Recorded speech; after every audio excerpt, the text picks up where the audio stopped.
Good morning, everyone. Today I'm going to be going over 3 different exercises specifically for your core and your back. Core is from your shoulders to your hips. Specifically, we're going to be talking about the lower mid-back today. If you guys are looking for a coach or a program specifically to improve your mobility, you can check out the link below. I have a full mobility program that you can incorporate to help improve your flexibility and range of motion.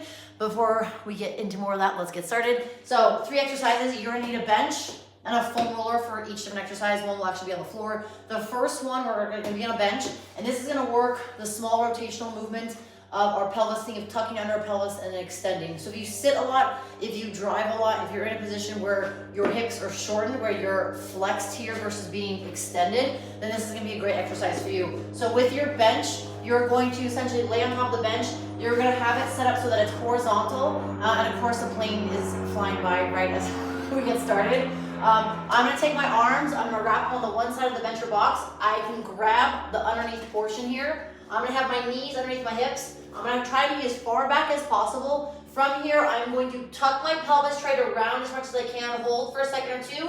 Then I'm going to try to push my butt back and extend. So we're going through flexion, rounding of the spine, and then extension of the spine. You're going to perform 10 repetitions of this movement. If for whatever reason you don't have a bench or box, then you can come into this tabletop position, and similar to kind of a cat-cow position that we've done, I've talked about this before in terms of my back exercises, you can kind of mimic that range of motion by focusing just on this lower back portion. So instead of creating the full range of motion flexion here of a cat-cow, you're going to focus on keeping the upper back kind of flat, and then you're just going to tuck the pelvis and then extend. You'll get a little more extension here, right? So tuck the pelvis and then extend. I prefer to use a bench, so if you have a bench, use that. If not, that's another option.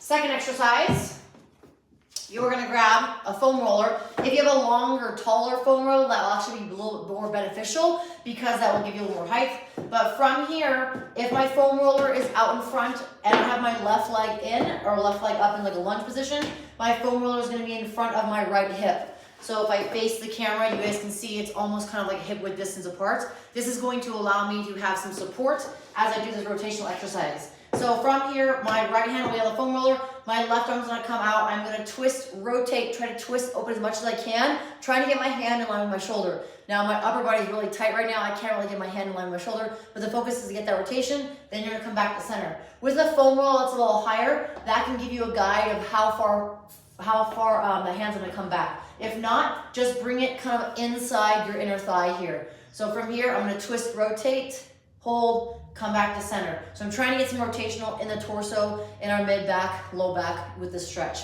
Now, if for whatever reason you're super tight, you might feel that in the opposite hip. You can even push those hips forward, or if need be, you can even lean back. That will lessen the tightness. So my hips are really tight today. I can feel this in the stretch. So you'll do 10 rotations or 10 twists. Then you'll switch, same thing. So you'll notice on the other side here, so we'll have the lunge stretch. I can even bring my hand out in front, twist, rotate, come back to center. You may notice that one side is tighter than the other. I recommend starting on the side that's tighter. And when I say side that is tighter, that means you feel like it's harder to twist and rotate. So if you're twisting to the left and that's harder, start on that side. Again, 10 repetitions, 10 repetitions. Then third exercise, we're actually gonna lay on our back here. So you're gonna lay on this back, flat spine. Your feet are gonna start on the floor about hip width distance apart. You're gonna lift your legs up, you're gonna grab your knees and slowly pull that tuck in. So as I do this, I'm trying to pull my knees in and also push my back into the floor here. So I'm trying to kind of push against my hips, so I'm stretching out the back of my spine. Again, a lot of flexion here.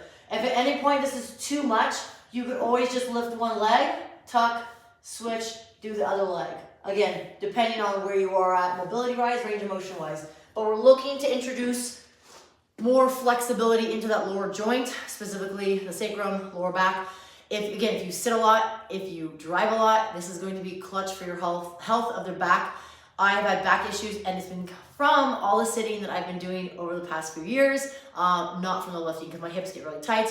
Again, if your front side of your core isn't strong, then the back side is going to take a lot of the brute work. Also, if your upper body and lower body are tight and pulling in different directions, then that's going to be a lot more difficult because your back is right in that center point, and that's going to take the brute of the work that you're doing or the stress that you're doing. So again, these are 3 exercises you can incorporate, 10 repetitions on the bench, 10 repetitions on both sides, and then for the hip tucks or hip rolls, those will be 10 exercises or 10 repetitions as well. You can do it 2 times through or just 1 time through, depending on the time that you have. Highly recommend doing this as part of your warm-up before you start working out or training. If you're not going to the gym, you can do these exercises at home, just help prime your body. Again, if you're looking for a full mobility program, if you're looking for a trainer and a coach to help guide you through, check out the links below, and that will take you to my landing page, and you can sign up for my app and join my community. I have a full chat group there. I have some nutrition talking about macronutrients and micronutrients, as well as a chat group. Also, if you're looking for an all-around shoe, these ballistic trainers are what I highly recommend. I've been running Ninja. Training for Ninja, I go film in a couple of weeks, so I've been trying to make sure I'm primed for that, and this has been a great shoe for that. It's been perfect for lifting, squatting, running. I've done shorter distance running, so if you're looking for a shoe that can be like a one-stop shop, highly recommend these.